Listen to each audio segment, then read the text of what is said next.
Hello everyone, welcome to week 4. It's during this week that we'll really move into the next phase or part of the course where we will be looking at specific disabilities to understand typical characteristics as well as teaching practices and methods that have been proven to be effective. To start, this week we're going to look at learning disabilities.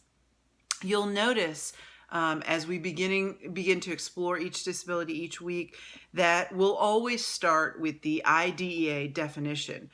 You'll recall that the Individuals with Disabilities Education Act is the guiding legislation for providing academic support to students with disabilities. It's really vital that we understand the criteria for each disability category so that we know when a student could be eligible for services. As we saw in the videos and read during previous weeks, just because a student has a disability doesn't necessarily mean that they require or need or even qualify for an individualized education plan or IEP.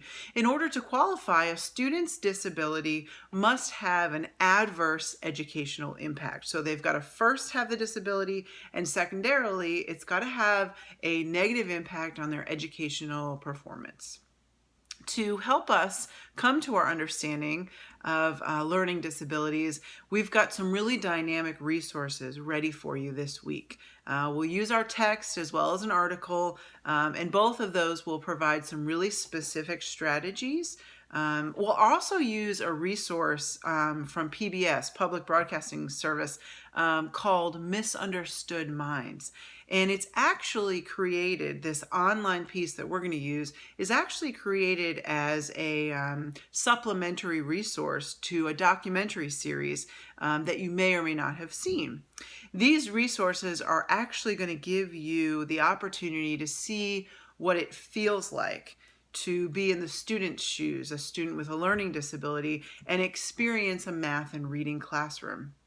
I really suggest that you bookmark these resources for use in the future. I have actually recommended to parents whose students have learning disabilities to seek out these resources and kind of go through what we're going to do this week to get an understanding of what it feels like to be a student in a classroom.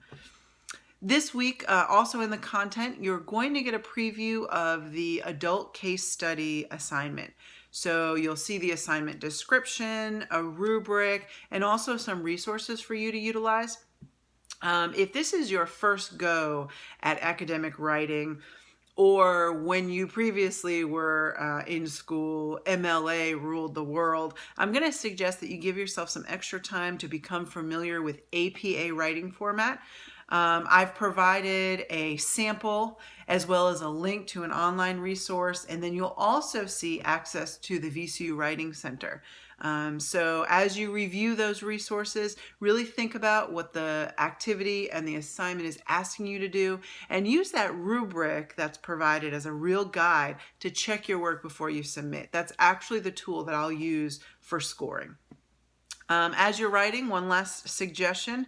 I would encourage you to use headings to sort of organize your paper. It's okay in academic writing to have less of a narrative style and more of a organized presentation. So feel free to use the headings to help drive the direction of your paper. Lastly, the assignment or the task that you'll actually complete and turn in this week uses sections from an IRIS module to help you understand more about the process in which students with learning disabilities get identified. And I want to just kind of give you a heads up about it.